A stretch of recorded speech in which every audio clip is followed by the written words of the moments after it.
Iya, aku Nesa.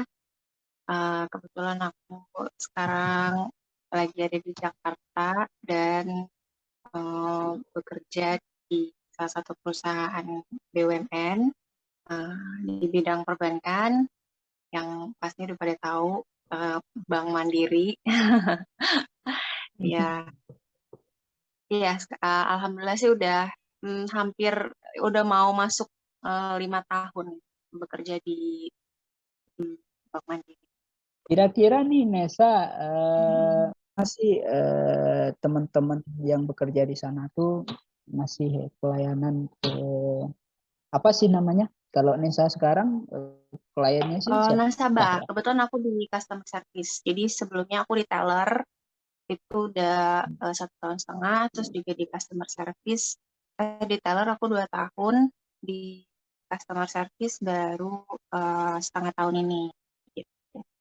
Nah kalau di teller sendiri, kalau di sini kan apa namanya yang tadi hmm, abang tanyain tentang berorientasi pelayanan ya. Kalau aku lihat di sini, poin-poinnya kan memahami dan memenuhi kebutuhan masyarakat, ramah, cekatan, terus melakukan perbaikan ya ada henti. Iya benar banget. Kalau kalau di bank kita itu untuk pelayanan sebisa mungkin, apalagi kayak aku kan di frontliner, itu sebisa mungkin memberikan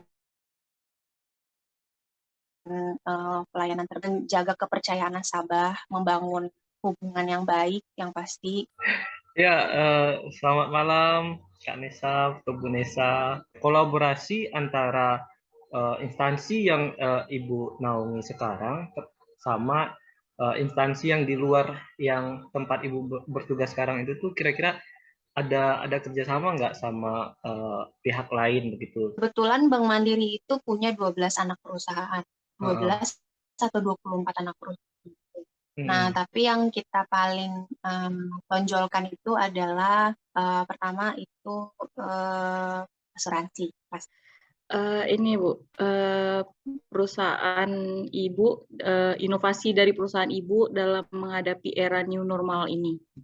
Jadi kan sebelumnya kita tuh kayak waktu pandemi kan kayak membatasi jarak, menggunakan masker dan lain sebagainya. Nah mungkin sekarang kan ini udah mulai membaik kita bilang kan.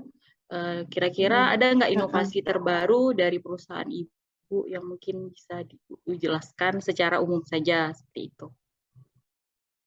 Oh, jadi kita ini ya bagaimana perusahaan menghadapi era new normal sekarang ya. Hmm, baik. Eh, Kebetulan di Bank Mandiri ini kita udah melakukan perubahan. Nah, jadi kita setelah kita menghadapi masa pandemi sebelumnya, akhirnya kita melakukan banyak perbaikan, kita banyak melakukan apa namanya analisa gitu kan, kebutuhan-kebutuhan nasabah dan bagaimana gejolak ekonomi sekarang nih, kebutuhan nasabah sekarang tuh seperti apa kan mungkin berubah-berubah.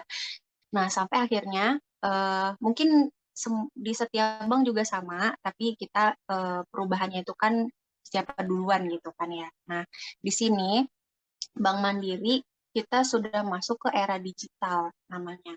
Jadi nanti di tahun ini saya spill sedikit ya.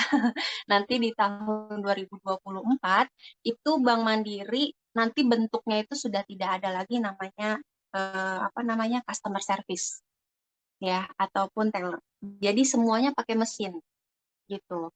Jadi interaksi kita pun jadi mungkin lebih berkurang seperti itu. Jadi karena nanti sistemnya nasabah itu akan self service kayak gitu. Nah, ini dari rencana perubahan itu di tahun 2024 kita sudah mulai dari tahun 2022 ini sudah ada 241 cabang di Indonesia, cabang Bank Mandiri di Indonesia yang sudah mulai berubah.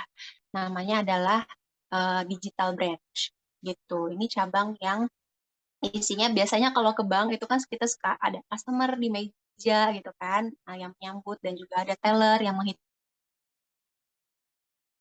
duit kita gitu.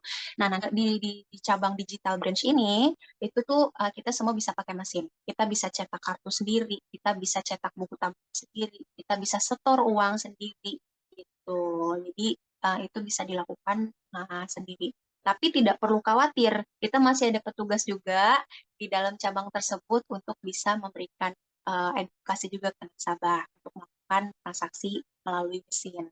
Gitu. Nanti nanti selanjutnya fungsi si customer service dan teller tetap ada, kita fungsinya akan dialihkan menjadi marketing. Oke, kalau gitu makasih buat kawan-kawan semua dan makasih juga buat Nisa. Dan assalamualaikum warahmatullahi wabarakatuh. Misalnya anak-anak perusahaan dia gitu kan, ada nggak dari perusahaan yang lain gitu.